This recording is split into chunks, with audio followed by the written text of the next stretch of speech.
Hi, welcome back to YouTube channel Mahakali ಕೈ ರುಚಿಗೆ ಸ್ವಾಗತ. ನಾನು ಪ್ರೇಮ.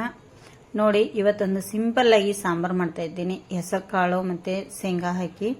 ಇದು ರೊಟ್ಟಿಗಾಯ್ತು, ಚಪಾತಿಗಾಯ್ತು, ಎಲ್ಲದಕ್ಕೂ ತುಂಬಾ ಚೆನ್ನಾಗಿರುತ್ತೆ. ಅನ್ನಕ್ಕೂ ಸೂಪರ್ ಆಗಿರುತ್ತೆ. ಈ ಕಡೆ ಸಾಂಬಾರಲ್ಲ, ಗ್ರೇವಿನೂ ಅಲ್ಲ, ಪಲ್ಯನೂ ಅಲ್ಲ, ಒಂಥರ ಅಂತೇಳಿ ಅನ್ಕೋಬಹುದು. ತುಂಬಾ ಚೆನ್ನಾಗಿರುತ್ತೆ. ಇದು ತುಂಬಾ ಟೇಸ್ಟಿಯಾಗಿರುತ್ತೆ. ನಾನು ಇಲ್ಲಿ ತುಂಬಾ ಸಿಂಪಲ್ ಆಗಿ ಮಾಡ್ತಾ ಇದ್ದೀನಿ. ಹೇಗೆ ಮಾಡೋದು ಅಂತೇಳಿ ನೋಡ್ತಾ ಇದ್ದೀನಿ. ಯಾರೆಲ್ಲ ನಮ್ಮ ಚಾನಲ್ನ ಸಬ್ಸ್ಕ್ರೈಬ್ ಮಾಡ್ಕೊಂಡಿಲ್ಲೋ ಇನ್ನು ಸಬ್ಸ್ಕ್ರೈಬ್ ಮಾಡ್ಕೊಳ್ಳಿ ಪ್ಲೀಸ್. ಸಬ್ಸ್ಕ್ರೈಬ್ ಬಟನ್ ಒತ್ತಿದ ತಕ್ಷಣ ಗಂಟೆ ಬರುತ್ತೆ, ಗಂಟೆನ ಒತ್ತಿ, ಆಮೇಲೆ ಆಲ್ ಅಂತ ಬರುತ್ತೆ ಆಪ್ಷನಲ್, ಅದನ್ನು ಒತ್ತಿ. ನಾವು ವಿಡಿಯೋ ಹಾಕಿದ ತಕ್ಷಣ ಕೂಡಲೇ ನಿಮಗೆ ನೋಟಿಫಿಕೇಶನ್ ಬರುತ್ತೆ, ಮೊದಲೇದಾರಾಗಿ ನೋಡ್ಬೋದು. ಏನಾದರೂ ಅನಿಸಿಕೆ ಅಭಿಪ್ರಾಯಗಳಿದ್ರೆ ಕಮೆಂಟ್ ಬಾಕ್ಸ್ ಅಲ್ಲಿ ತಿಳಿಸಿ. ಬೇರೆ ಅಡಿಗೆಗಳು, ಹೊಸ ಅಡಿಗೆಗಳು ಯಾವ್ದಾದ್ರು ಬೇಕಂದ್ರೆ ಕಮೆಂಟ್ ಬಾಕ್ಸ್ ಅಲ್ಲಿ ತಿಳಿಸಿ ಫ್ರೆಂಡ್ಸ್. ಹೇಗೆ ಮಾಡೋದು ಸಿಂಪಲ್ ಆಗಿರುವಂತ ಹೆಸರು ಕಾಳು ಸಾಂಬಾರು ಅಂತ ಹೇಳಿ ನೋಡ್ಕೊಂಡ್ ಬರೋಣ ಬನ್ನಿ. ನೋಡಿ, ಇಲ್ಲೊಂದು ಪಾತ್ರೆ ಇಟ್ಟಿದ್ದೀನಿ ನಾನು. ಇಲ್ಲಿಗ ಇದಕ್ಕೆ ಸ್ವಲ್ಪ ಎಣ್ಣೆ ಕೂಡ ಹಾಕ್ತಾ ಇದ್ದೀನಿ. ಒಂದು 2 ಟೇಬಲ್ ಸ್ಪೂನ್ ಅಷ್ಟು ಎಣ್ಣೆ ಕೂಡ ಹಾಕ್ತಾ ಇದ್ದೀನಿ. ಎಣ್ಣೆ ನಿಮಗೆ ನೋಡಿಕೊಂಡು ಹಾಕೋಬಹುದು ನೀವು ಎಷ್ಟು ಅಂಥೇಳಿ. ಇಲ್ಲಿ ಸಾಸಿವೆ ಕೂಡ ಹಾಕ್ತಾ ಇದ್ದೀನಿ. ಸಾಸಿವೆ ಅಲ್ಲ, ಸಾರಿ, ಜೀರಿಗೆ. ಇಲ್ಲಿ ಸಾಸಿವೆ ಹಾಕ್ತಾ ಇದ್ದೀನಿ. ಒಂದು ಕಾಲು ಟೀ ಸ್ಪೂನ್ ಅಷ್ಟು ನಾನು ಇಲ್ಲಿ ಎರಡನ್ನು ಸೇರಿಸಿದ್ದೀನಿ. ಹಾಗೆ ಸ್ವಲ್ಪ ಕರಿಬೇವು. ನೋಡಿ, ಇದನ್ನೀಗ ಎಣ್ಣೆಯಲ್ಲಿ ಫ್ರೈ ಆಗಬೇಕು. ಅಷ್ಟರಲ್ಲಿ ನಾನು ಇಲ್ಲಿ ಒಂದು ಹೆಸರು ಅಂದರೆ 1 ಗಡ್ಡೆಯಷ್ಟು ಬೆಳ್ಳುಳ್ಳಿನ ಸಿಪ್ಪೆ ತೆಗೆದು ಈ ಥರ ಸ್ವಲ್ಪ ಕುಟ್ಟಿದ್ದೀನಿ. ಅದನ್ನು ಕೂಡ ಇಲ್ಲಿ ಎಣ್ಣೆಗೆ ಹಾಕ್ತಾ ಇದ್ದೀನಿ. ನೋಡಿ, ತುಂಬ ಚೆನ್ನಾಗಿರುತ್ತೆ ಇದು ಹೆಸರು ಕಾಳು ಸಾಂಬಾರು. ತುಂಬ ಟೇಸ್ಟಿಯಾಗಿರುತ್ತೆ ಫ್ರೆಂಡ್ಸ್.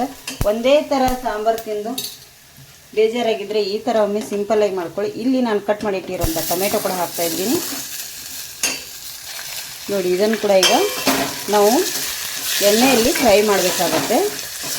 ಇದು ಮೆತ್ತಗಾಗಬೇಕು. ಈಗ ಚೆನ್ನಾಗಿ ನಮಗೆ ಮೆತ್ತಗಾಗಬೇಕು.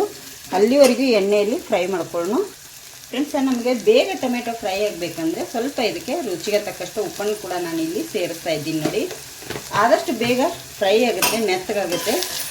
ಉಪ್ಪನ್ನು ಬೇಗ ಸೇರಿಸಿದರೆ ನಾನು ಸ್ಲೋ ಉರಿಯಲ್ಲಿ 3 ರಿಂದ 4 ನಿಮಿಷ ಇದನ್ನು ಈಗ ಫ್ರೈ ಮಾಡ್ಕೊತೇನೆ ಇಷ್ಟನ್ನೇ ಫ್ರೆಂಡ್ಸ್. ನೋಡಿ, ಇಲ್ಲಿ ಎಷ್ಟು ಚೆನ್ನಾಗಿ ಫ್ರೈ ಆಯಿತು ಫ್ರೆಂಡ್ಸ್. ನೋಡಿ, ಇಲ್ಲಿ ಟೊಮೆಟೊ ಎಲ್ಲ ಚೆನ್ನಾಗಿ ಫ್ರೈ ಆಯ್ತಲ್ಲ. ಇದಕ್ಕೆ ನಾನೀಗ ಚಿಲ್ಲಿ ಪೌಡರನ್ನು ಕೂಡ ಆ್ಯಡ್ ಮಾಡ್ತಾ ಇದ್ದೀನಿ. ಚಿಲ್ಲಿ ಪೌಡರ್ ಹಾಕಿ ಸ್ವಲ್ಪ ಇದನ್ನು ಕೂಡ ಎಣ್ಣೆಯಲ್ಲಿ ಫ್ರೈ ಮಾಡ್ಕೊತೇನೆ. ನೋಡಿ, ಇದಕ್ಕೆ ಈಗ ಸ್ವಲ್ಪ ನಾನಿಲ್ಲಿ ಸಾಂಬಾರು ಹುಡಿ ಕೂಡ ಹಾಕ್ತಾಯಿದ್ದೀನಿ. 1 ಟೇಬಲ್ ಸ್ಪೂನ್ ಅಷ್ಟು ಸಾಂಬಾರು ಹುಡಿ ಕೂಡ. ಎಲ್ಲರ ಮನೆಯಲ್ಲಿ ಇರುತ್ತೆ ಸಾಂಬಾರು ಹುಡಿ ಆಯಿತು, ಸಾರಿನ ಹುಡಿ ಆಯಿತು, ಯಾವ್ದು ಬೇಕಾದರೂ ನೀವು ಇಲ್ಲಿ ಹಾಕೋಬೋದು, ಚೆನ್ನಾಗಿರುತ್ತೆ.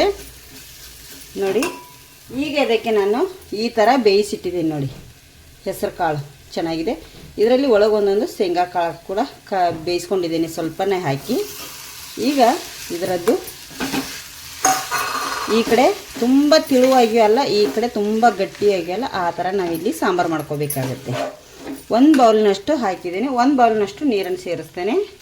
ನೋಡಿ, 1 ಬೌಲ್ನಷ್ಟು ನೀರು ಕೂಡ ಸೇರಿಸ್ತಾ ಇದ್ದೀನಿ ಅದೇ ಬೌಲಿಂದ.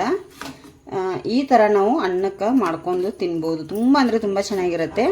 ಬೇಕಾದರೆ ಇದು ನಿಮಗೆ ಯಾರೂ ಹೇಳಿರ್ಲಿಕ್ಕಿಲ್ಲ, ದೋಸೆಗೆ, ಇಡ್ಲಿಗೆ ತುಂಬ ಚೆನ್ನಾಗಿರುತ್ತೆ. ಇದು ಒಂಥರ ಟೇಸ್ಟಿಯಾಗಿ ನಿಮಗೆ ಇನ್ನೂ ಇದು ಕಾಳು ಇನ್ನೂ ಬೇಯಬೇಕಂದ್ರೆ ಇನ್ನೊಂದು ಸಿಟಿ ಹಾಕಿಸ್ಕೋಬೋದು.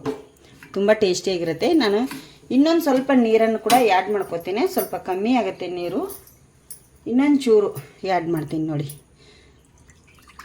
ಸಾಕು ಇಷ್ಟು ನೀರು, ಇಷ್ಟು. ನೋಡಿ, ಎಷ್ಟು ಚೆನ್ನಾಗಿದೆ. ಇದಕ್ಕೆ ಈಗ ಉಪ್ಪು ಕೂಡ ಹಾಕಿದ್ದೀನಿ ಫ್ರೆಂಡ್ಸ್. ಇದಕ್ಕೆ ನೋಡಿ, ಇಲ್ಲಿ ಒಂದು ಚೂರು ನಾವು ಬೆಲ್ಲ ಕೂಡ ಆ್ಯಡ್ ಮಾಡಬೇಕಾಗತ್ತೆ. ನೋಡಿ, ಒಂದಿಷ್ಟು ಬೆಲ್ಲ ನಾನಿಲ್ಲಿ ಆ್ಯಡ್ ಮಾಡ್ತಾ ಇದ್ದೀನಿ. ಬೆಲ್ಲ ಹಾಕಬೇಕು ಅಂದರೆ ಒಂಥರ ಟೇಸ್ಟ್ ಚೆನ್ನಾಗಿ ಬರುತ್ತೆ. ಟೇಸ್ಟು ಹುಳಿ ಟೊಮೆಟೊ ಹಾಕಿರೋದ್ರಿಂದ ಹುಳಿಯಾಗಿ, ಮತ್ತು ಹಾಗೆ ಖಾರವಾಗಿ ಸ್ವಲ್ಪ ಬೆಲ್ಲ ಹಾಕಿರೋದ್ರಿಂದ ಸ್ವಲ್ಪ ಸಿಹಿ ಕೊಡುತ್ತೆ. ತುಂಬ ಚೆನ್ನಾಗಿರುತ್ತೆ. ಇದು ಈಗ ಚೆನ್ನಾಗಿ ಕುದೀಲಿ. ಇದಕ್ಕೆ ಗರಂ ಮಸಾಲೆ ಆಗಲಿ ನಾನು ಏನೊಂದು ಬಳಸಿಲ್ಲ ಫ್ರೆಂಡ್ಸ್. ಸಾಂಬಾರು ಹುಡಿ ಮತ್ತು ಚಿಲ್ಲಿ ಪೌಡರ್ ಅಷ್ಟೇ ಹಾಕಿದ್ದೇನೆ. ಇದನ್ನೀಗ ಒಂದು ಕುದಿ ಫುಲ್ ಚೆನ್ನಾಗಿ ಕುದಿಸ್ಕೊತೇನೆ ಫ್ರೆಂಡ್ಸ್. ನೋಡಿ, ಇಲ್ಲಿ ಸಾಂಬಾರು ಕುದೀತಾ ಇದೆ. ಇದಕ್ಕೆ ಲಾಸ್ಟಲ್ಲಿ ನಾನು ಸ್ವಲ್ಪ ಕೊತ್ತಂಬರಿ ಸೊಪ್ಪನ್ನು ಕಟ್ ಮಾಡಿ ಹಾಕ್ತೇನೆ. ಸಾಂಬಾರೀಗ ರೆಡಿಯಾಗಿದೆ. ನೋಡಿ, ಎಷ್ಟು ಚೆನ್ನಾಗಿ ಪರಿಮಳ ಅಂತೂ ಸೂಪರಾಗಿ ಬರ್ತಾಯಿದೆ. ಅನ್ನಕ್ಕೆ, ರೊಟ್ಟಿಗೆ, ದೋಸೆಗೆ ಎಲ್ಲದಕ್ಕೂ ತುಂಬ ಚೆನ್ನಾಗಿರುತ್ತೆ. ಒಂದು ಸತಿ ಮಾಡಿ ನೋಡಿ. ನಾವು ಎಲ್ಲ ಥರ ಸಾಂಬಾರು ಮಾಡಿರ್ತೀವಿ, ಆದರೆ ಈ ಥರ ಸಾಂಬಾರು ಯಾರೂ ಮಾಡಿರ್ಲಿಕ್ಕಿಲ್ಲ ಅಂತ ಅಂದ್ಕೊಂಡಿದ್ದೇನೆ. ನೀವು ಒಂದ್ಸತಿ ಮನೇಲಿ ಟ್ರೈ ಮಾಡಿ ಹೇಗೆ ಬಂದಿದೆ ಅಂತೇಳಿ ಕಮೆಂಟ್ ಕೂಡ ಮಾಡಿ ಹೇಳಿ. ಹೊಸಬ್ರು ನಮ್ಮ ಚಾನಲ್ ನೋಡ್ತಾ ಇದ್ರೆ ಪ್ಲೀಸ್ ಸಬ್ಸ್ಕ್ರೈಬ್ ಮಾಡ್ಕೊಂಡು ನೋಡಿ.